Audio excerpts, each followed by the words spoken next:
time you come to the Anarchist book fair? No, it's the 10th. The 10th time? Yeah. And how has it changed since you first came? Well, it's become more popular. A lot more people have come. It seems to get busier every year. Obviously, there's some interest in anti-state ideas, so yeah, busy, good way to meet lots of people, read lots of new things. It's good.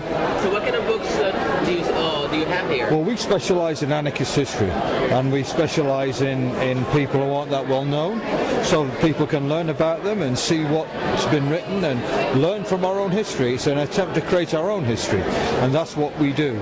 And then we sell used material to supplement that, so we can do it full time. Now, how old were you when you started, becoming an anarchist? Oh man, that's a really cruel question. What sort of question? I was a young man. I was about 18, 17, 18. And so what goals does anarchism have? Well, I suppose you could always argue there's all sorts of goals, but for myself it's to get rid of the state, it's to let everyone's latent ability and richness and strength grow unhampered, work together in free communities, and that's really what we'd like to do.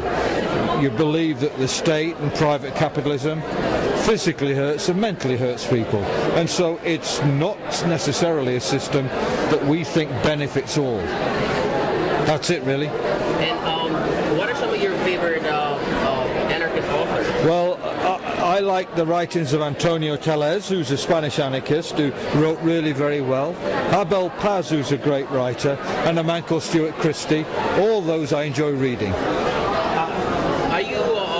Do you know of something called Barry Pateman? Yes, Michael Albert. Michael Albert. What do you think about his ideas? Well, without being too critical, I think I'd like to see something that was a little bit more rich, definite and complex than that. I'm not a great fan of it. It's a little bit stolid, and I think it starts from an intellectual position rather than where people are in their everyday lives. And I think that's a big problem with lots of theory. You know what people say about revolution? They say that people with the books, who've read the books, go and tell the people who haven't what to do. That's in some film. Look, you sucker, with Rod Steiger. Yeah. I thought that was kind of a propaganda part of the film, because the guy ends up throwing the Bakunin away, but it's not a real Bakunin, it's a false title.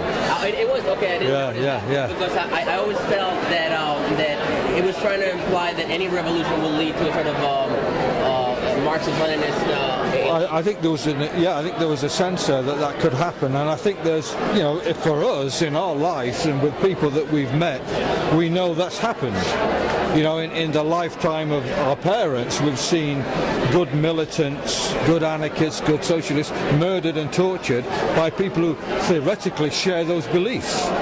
So we have to be a little bit cynical and wary about where we go and what we're doing.